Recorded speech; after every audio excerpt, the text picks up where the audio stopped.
You ever get that feeling, that little knot in your stomach thinking, maybe there's a different way to do this whole work thing? Oh, definitely. Or you've got this passion, this skill, and you think, hey, maybe someone would actually pay for this. Right. But then you look online and it's just overwhelming. So much advice about starting a business makes it sound like you need a fortune, a huge team. Yeah, like you need venture capital just to get off the ground. Hmm. But what if that's not the only way? What if it starts much smaller? Exactly. And that's what this deep dive is all about.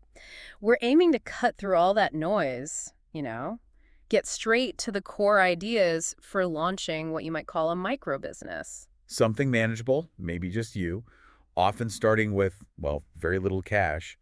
It's a different path than the big tech startup model. And our guide today is Chris Guillebeau's book, The $100 Startup. It's full of stories, real people who did just that. Folks who often stumbled into it, sometimes out of necessity, like losing a job or just wanting more, I guess, control or fulfillment. So yeah, forget the complex business plans for a minute. We're digging into how you can launch lean, why value is everything, some clever ways to market yourself hustling, basically, and even some surprising ways people fund these things. The big takeaway seems to be you don't need to be rich to start building something for yourself. Okay, so let's talk about this micro business idea. It feels like a bit of a revolution against the old way, doesn't it? It really does.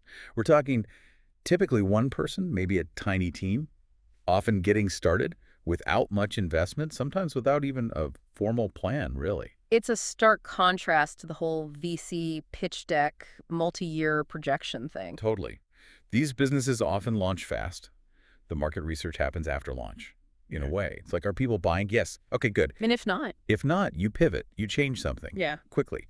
You don't have layers of bureaucracy. You just adapt. it's validation on the fly. And you mentioned necessity. A lot of these stories seem to start there, don't they? Yeah, quite a few. Like Michael, Jessica Regan Salzman's husband, starting something after a layoff, Mhm. or Tara Gentile wanting better work-life balance. Or even people leaving corporate jobs like David Henzel, looking for more autonomy. It seems control is a huge driver. Absolutely.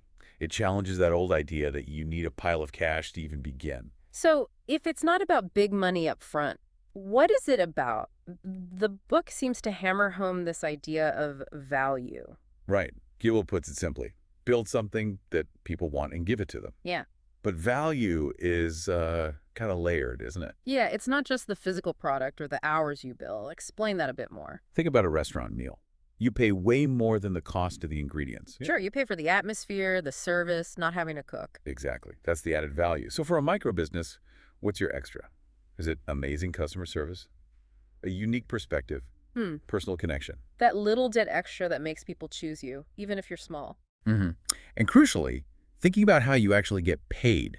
Can you create something where people pay you more than once for ongoing value? That brings Brooke Snow's story to mind. She moved her classes online. Yeah, and doubled her income, didn't she? She did. And her whole philosophy was about genuinely helping people. Like if you focus on that, the work follows. That's a powerful point.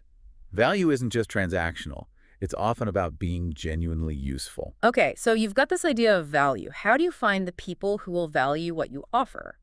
The book talks about a shift in demographics. Right, it's less about the old school age, location, income brackets. Those can still matter sometimes. Sure, but the focus shifts more towards new demographics. Mm. Things like shared interests, passions, specific skills people want, their beliefs, their values. So digging deeper than just surface level stuff, what drives your potential audience? Exactly. What are they obsessed with? What keeps them up at night? What community do they belong to? Like that kinetic coffee example. Perfect example. Coffee market's crowded, right? But they didn't just sell coffee.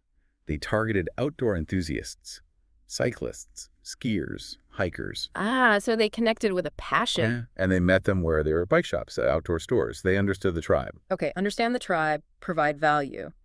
Next step is making an offer they can't or won't refuse. Yeah, and it's not about being slick or pushy. Hmm. The book uses this great analogy. The orange slice. The orange slice at mile 18 of a marathon.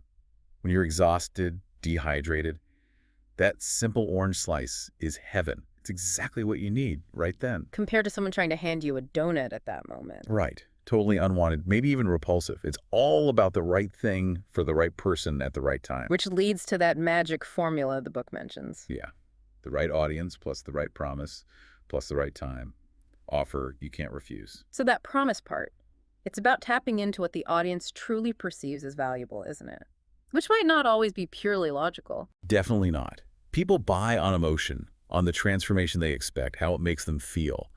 Logic often just justifies the emotional decision later. So how do you make that offer more compelling, build trust? Practical stuff helps, like having a really good FAQ section. Answer their questions before they even ask. Offer strong guarantees to reduce their risks. Over-deliver a little. Always helps. Yeah. Exceed expectations. Address those common objections proactively in your offer. And don't forget urgency. Right, a reason to act now, not someday. Needs to be genuine, though. Of course. A deadline, a limited bonus, something real. Okay, you've got your valuable offer, you know your audience. How do you get noticed without spending a fortune on ads? This is the hustling part, right? Yeah, and hustling here isn't a bad word. It's defined as basically good work combined with, well, telling people about it. You need both. The book contrasts the hustler with the charlatan, all talk, no substance, and the martyr.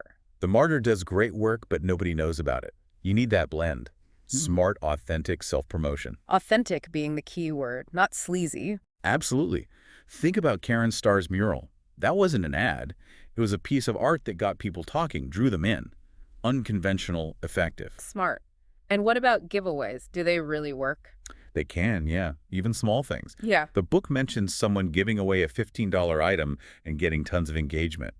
It's about participation, buzz. Like Jaden Hare's cookbook giveaways generated huge interest. Exactly. For microbusinesses just starting out, this kind of organic hustling, building real connections, that should come way before paid advertising.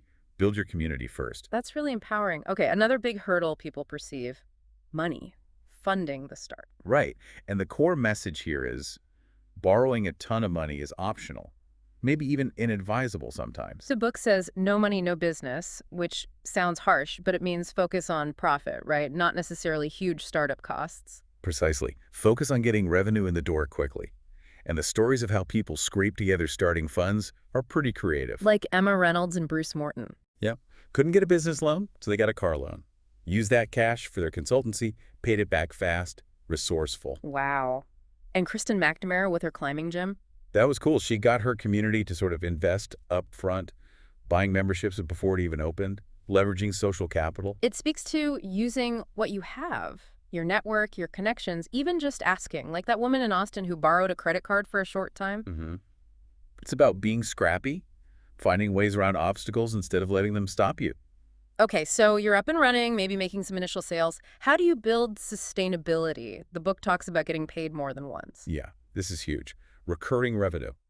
Think memberships, subscriptions, continuity programs. Things that bring in money month after month or year after year. Exactly. It smooths out the revenue roller coaster. Build an ongoing relationship, provide ongoing value. Brian Clark's Copy Blogger is a great example, isn't it? Classic case. Built massive trust with amazing free content first. Then, when they offered paid services or software. People were ready. They already knew, liked, and trusted them. Right. It becomes less about constantly chasing new customers and more about increasing your share of the customers, serving your existing audience more deeply. Makes sense. Okay, let's talk about the actual launch. Getting your product or service out there effectively. It's not just flipping a switch, is it? Definitely not. The book compares it to a Hollywood movie premiere. There needs to be anticipation, buzz. So a pre-launch campaign, letting people know what's coming. Yes, building excitement, maybe giving sneak peeks, getting people on an early notification list. A silent launch is usually a missed opportunity. And getting it right can have massive results. That story about Carol Gajda and Adam Baker. Incredible, right? $185,000 in 3 days for their launch shows the power of doing it strategically. So what are the key ingredients for a launch like that? The book lists a few. An early look or beta access, special bonuses for the first buyers, making it fun or engaging somehow. Using different media, video, text. Yeah, multimedia helps, building anticipation, as we said, and that element of urgency, the launch window. But it doesn't end when the launch window closes, right? No way. Follow-up is crucial. Thanking your early buyers, maybe asking for feedback, keeping the momentum going, and already thinking about what's next. Always building that relationship. Okay, so the business is launched, it's running. How do you grow without necessarily starting something completely new? This is where tweaking comes in. Yeah. Small changes that can have a big impact on the bottom line. So not huge, risky pivots, but optimizing what's already working. Exactly. Focus on a few key areas. One is increasing traffic, but importantly, the right kind of traffic. Hmm. Where are your best customers coming from? Double down on that. What else? Improving your conversion rate, getting more of the people who visit your site or see your offer to actually buy. A/B testing helps here. Try different headlines, different calls to action. Test and measure. And the third lever. Increasing the average sale price. Yeah. Can you offer a relevant upsell? A bundle, a premium version? Things that add more value for the customer and more revenue for you. And often, the easiest place to increase sales is With your existing customers. They already trust you. It's usually much easier to sell more to them than to find brand new customers. like Jason Zug's approach of focusing effort on the most promising leads. Smart optimization. Work smarter, not just harder. As things grow, people eventually face a choice, right? Stay small or scale up. Yeah, the book outlines those two main paths. You can keep it as a freedom business, deliberately small, maximizing lifestyle and autonomy. Like Cherie Villard, choosing freedom over scale. Exactly. Or you can choose to grow, which usually means carefully bringing on help, building a team. But even then, growth needs to be strategic. Right, like Jessica Reagan Saltzman, who grew, then actually scaled back to regain control and profitability as a slowpreneur. Bigger isn't always better. Definitely not. And scaling doesn't always mean hiring. It could mean creating related products or services. Expanding your offerings, like Natalie Lussey or Brooke Snow did. Yeah, leveraging their expertise into new areas, serving slightly different but related audiences. Or maybe partnerships. But the book cautions to have really clear agreements if you go that route. Good advice. Now, one trap seems to be getting so caught up in the business, the day-to-day tasks, that you forget to work on the business. Oh, the firefighter syndrome. Always putting out fires, never planning.